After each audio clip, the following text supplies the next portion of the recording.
Okay, so you want to know just how few people read these filings and care about the underlying rules?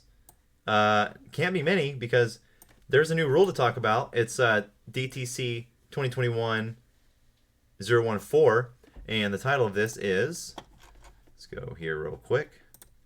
Title of it is Proposed Rule Change to Enhance the Transparency of the Calculation of the Backtesting Charge. Now, always want to get, down and dirty on some transparency filings, right? But the problem is once you click on it, it links you back to 013. And this was filed, again, on the 18th. So you're telling me that literally 12 days after it was filed, no one in the industry, not one trader, no one has reached out to these people to tell them that it's not the correct link, that it links you to the last filing in there? Because look, 013, 65 pages, it's the same filing.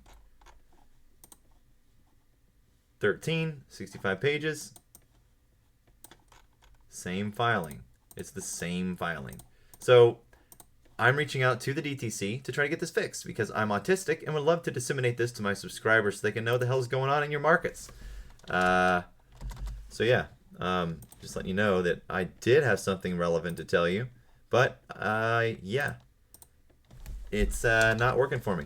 So hopefully they will reply quickly.